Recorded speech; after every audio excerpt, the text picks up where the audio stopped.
Well, I just showed you the insurrectionists of college campuses. We're just going to call this the Insurrectionist Show. Welcome to the program. Steve Baker, of course, Blaze's investigative reporter, along with Adam Johnson, who is back in town.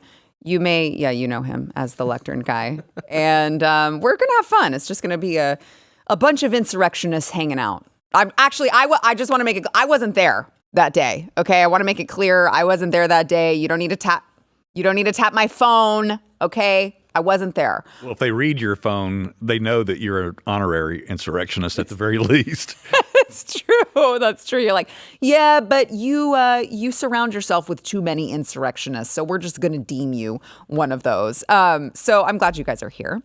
So I want to kind of continue on the conversation that I was just having with Anthony Cabasas about all of these protests as these are popping up across the country, not just at college campuses, but just everywhere, seemingly.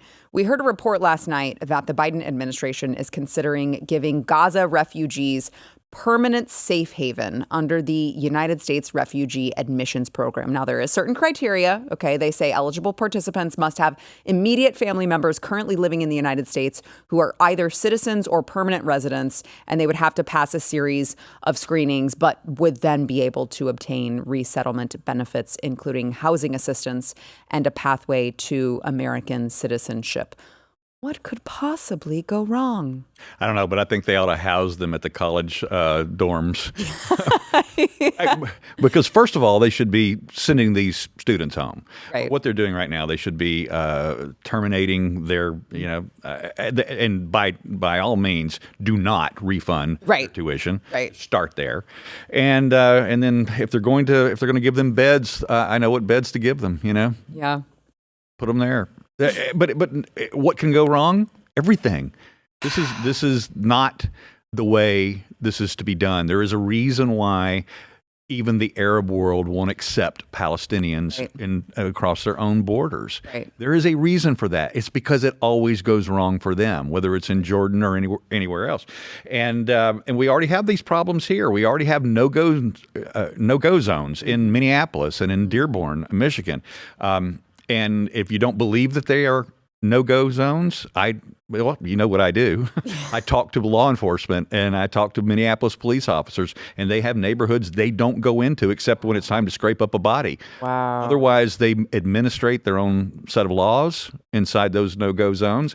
And every once in a while, the cops will get a call that they've got to go pick something, a former human up, and that's the only reason they go into those neighborhoods. And that's what they're going to create for our country if they do this. Yeah, I mean, it seems like a really bad idea, to Steve's point. If it's like all of the Arab countries don't want them because they're like, they're kind of a little bit too terroristy for us, and America's like, you know what? Come on in.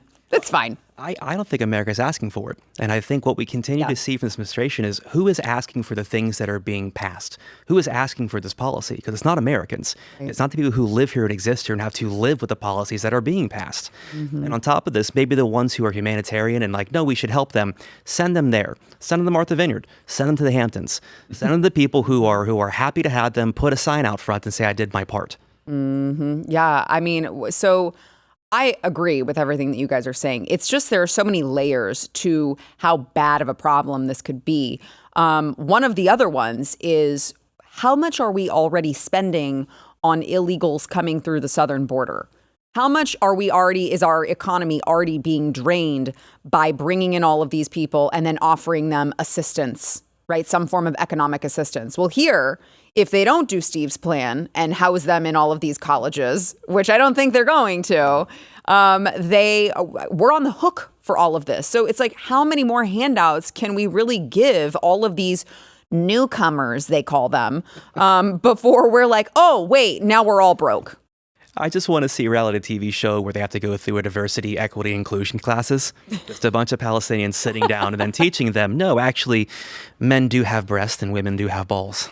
Right. Yeah. Right. Yeah. I played a clip earlier of the spokesperson at Columbia for the protesters who were like, we demand food and drink because we pay for the dining plans, which you know, if your lazy asses just walked over to the dining hall, you could go get all of your food and water. But there was a guy standing behind her. I'm sure you guys have seen this. There was a guy standing behind her, and he was like, I mean, he was rocking this little cut-off shirt, crop top that he like raided his little sister's drawer. And I'm just saying, there he is. I'm just saying. Perfect. Go into Palestine go into Gaza, I should say, looking like that, and see what happens to you. Yeah, go protest on top of a rooftop and see what happens. See what happens to you. You might lose your footing. It's all I'm saying. And then you might find that there are people behind you that just pushed you. And it's just so annoying to me and obnoxious that you watch these people and you're like, you would not survive. You would not survive. You would also not survive. They would assassinate all of you. They don't like you. Why are you fighting for them? The incredible part about her statement, and the key words there, was she was demanding humanitarian aid.